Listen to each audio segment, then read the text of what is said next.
Perseteruan internal di tubuh Partai Persatuan Pembangunan P3 membuat nasib partai berlambang Ka'bah ini semakin runyam. Partai ini seakan-akan galau dalam menentukan jati dirinya di antara dua koalisi mainstream di gedung Dewan. Dari mulai menjadi partai pendukung koalisi Merah Putih hingga menjadi pendukung koalisi Indonesia Hebat. Tentu sikap ambigu P3 ini merupakan cermin dari situasi internal yang dihadapi P3. P3 kini dikendarai oleh dua orang nahkoda yang tak kompak dan berbeda pandangan politik.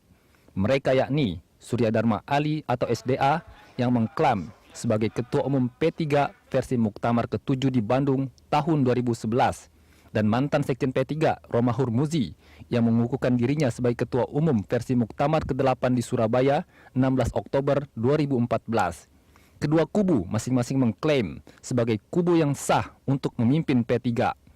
Dampak dari perseteruan internal ini pun kini berbuah kemelut di parlemen saat akan menentukan siapa yang berhak memimpin fraksi P3 di DPR.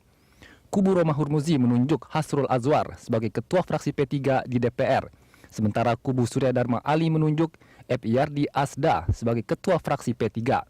Situasi dualisme ini sontak membuat pemimpin DPR bingung dalam menentukan siapa sesungguhnya pemimpin fraksi P3 yang sah. Akhirnya pilihan pemimpin DPR jatuh ke Epyardi Asda dari kubu Surya Dharma Ali dengan dalih SDA adalah ketua umum P3 yang terdaftar di Sekjen DPR. Sontak pilihan pemimpin DPR ini membuat kubu Romahur Muzi geram dan memprotes sikap pemimpin DPR. Paripurna DPR pun berakhir kisruh. Mereka mengklaim bahwa hasil Muktamar P3 ke-8 di Surabaya sah, bahkan telah disahkan oleh pemerintah melalui SK Menkumham. Namun tetap saja tak digubris oleh pemimpin DPR. Mereka berdalih bahwa SK tersebut sumir karena menyalahi Undang-Undang Nomor 2 Tahun 2011 tentang partai politik. Dalam pasal 24 disebutkan, jika ada perselisihan internal partai politik, maka pengesahan perubahan kepengurusan partai belum dapat dilakukan oleh Menkumham sampai perselisihan selesai. Sedangkan dalam pasal 32 dan 33 undang-undang tersebut menyebutkan perselisihan internal partai diselesaikan oleh Mahkamah Partai atau sejenisnya. Lantas, bagaimana selanjutnya? Ya pemirsa, apa yang terjadi pada Partai Persatuan Pembangunan tentu kini banyak mengundang keprihatinan berbagai kalangan. Namun tentu kita semua menginginkan agar P3 dapat menemukan solusi terbaik untuk menyelesaikan konflik internalnya hingga kembali dapat menemukan jati dirinya. Dan untuk memperbincangkan masalah ini, kita telah hadir bersama pakar hukum tata negara Margarito Kamis. Sementara di ujung telepon kami juga telah terhubung dengan Ketua DPP Partai Persatuan Pembangunan atau P3 Muhammad Arwani Tomafi. Saya menyapa Pak Arwani dulu. Pak Arwani, selamat pagi. Ya, Assalamualaikum, selamat pagi, Pak. Mbak Am. Ya, dan Warahmatullahi wabarakatuh. Ya, Pak Margarito di sini. Oke, Ya, Mas Pak, Margarito. saya ke Pak Arwani. Pak Arwani, sebenarnya apa sih Pak yang terjadi sehingga kemarin terjadi insiden ada meja yang kemudian dibanting dan juga ya seperti itu. Apa sebenarnya yang menjadi keberatan dari meja roboh? Ya, ya jadi begini. Ini kan sebenarnya sederhana ya. Bagaimana pimpinan DPR itu menjalankan tradisi atau hal yang sudah berjalan selama ini. Jika ada pergantian pimpinan fraksi, tentu kalau berjalan secara normal tentu itu langsung ya, secara otomatis. Tetapi ketika pergantian fraksi itu terasa tidak berjalan wajar karena ada pihak-pihak tertentu ya, salah satu pihak yang merasa keberatan. Selayaknya ya, semestinya pimpinan DPR juga berlaku arif dan bijak, mencoba mengkonfirmasi gitu, kok ini ada dua SK pimpinan fraksi gitu. Oke. Yang sebenarnya ingin diketahui dulu adalah ada dua SK pimpinan fraksi. Tetapi kalau dari versi kubu...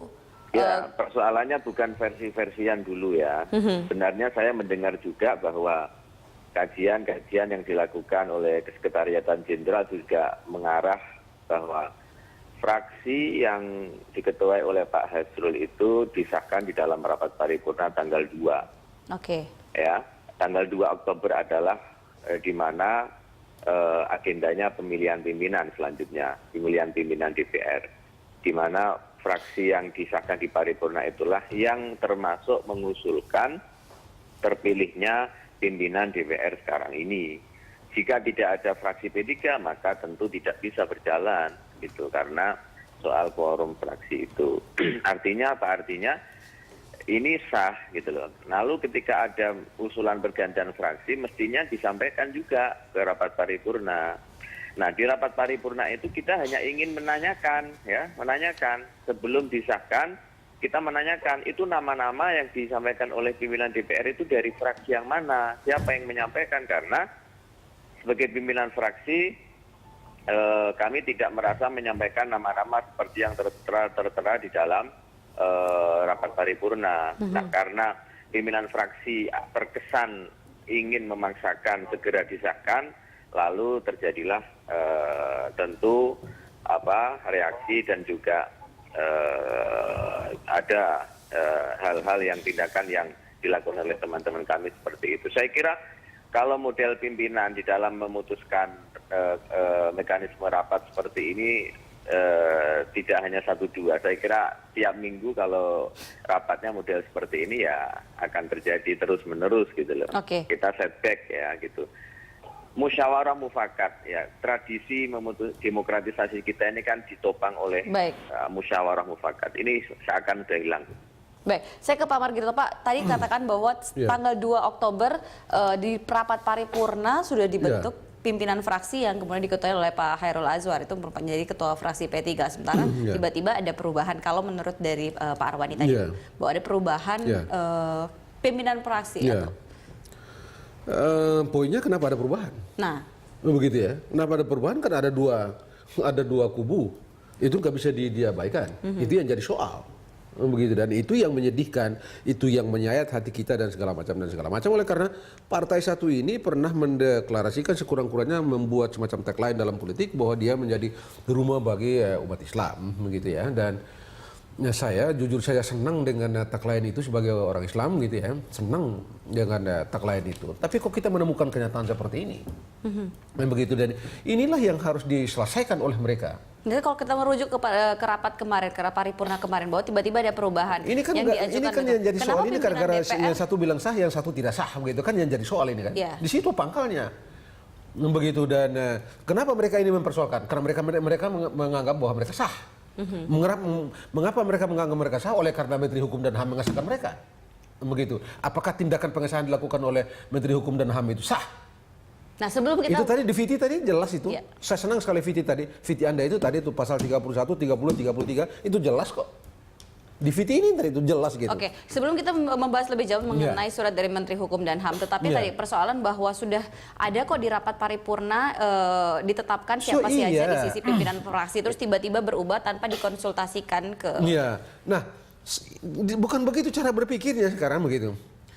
Memang orang itu yang siapa yang dia ditetapkan pada tanggal 2 Oktober itu, memang dia sendiri yang menetapkan? Tidak kan, dia pasti ditetapkan oleh partai. Begitu. Lalu kemudian partai pula mengusulkan orang baru. Partai juga gitu kan. Partai itu juga P3 itu yang lambang Ka'bah itu. Itu juga yang menetapkan orang baru yang mereka persoalkan itu. Begitu kan? Jadi bukan jatuh dari langit. Kenapa mereka mempersoalkan itu? Oleh karena mereka ini yang mempersoalkan itu mereka menganggap mereka yang sah, dan orang yang lain itu tidak sah. Yang diusulkan pada menit-menit terakhir atau pada saat rapat paripurna itu orang itu tidak sah gitu kan. Makanya kan ada dua kubu. Nah, ini yang harus dibikin beres. Ini yang harus dibikin beres. Kalau bagaimana kalau dengan pimpinan DPR sikapnya? Ya kalau saya sih begini ya, sudahlah, ini duduklah, bicaralah dari hati ke hati sebagai orang yang beradab, orang yang bermartabat, orang yang punya marwah, yang tiap hari sholat, begitu ya. Jangan marah-marah, jangan sana menang, jangan sini menang, jangan kuat-kuatan, duduk bicara yang benar, agar umat ini tenang. Jangan melihat orang-orang yang bos-bos di atas yang namanya Partai Ka'bah satu ini berkelahi kayak begini. Pak Arwani, tanggapannya Pak Arwani? Ya, tentu kami sangat mendengar itu ya. Kami tentu harus memohon maaf kepada seluruh rakyat Indonesia, khususnya kepada konstituen kami. bahwa memang saya pribadi ya diamanati untuk walaupun ada dinamika internal di Dewan Pimpinan Pusat, ada dua kubu, tetapi kami diamanati oleh para sesepuh, oleh para kiai-kiai untuk agar fraksi itu jangan sampai pecah, jangan sampai terbelah menjadi dua. Dan itu yang saya pegang teguh sampai kemarin gitu. Saya senang loh Nah, itu.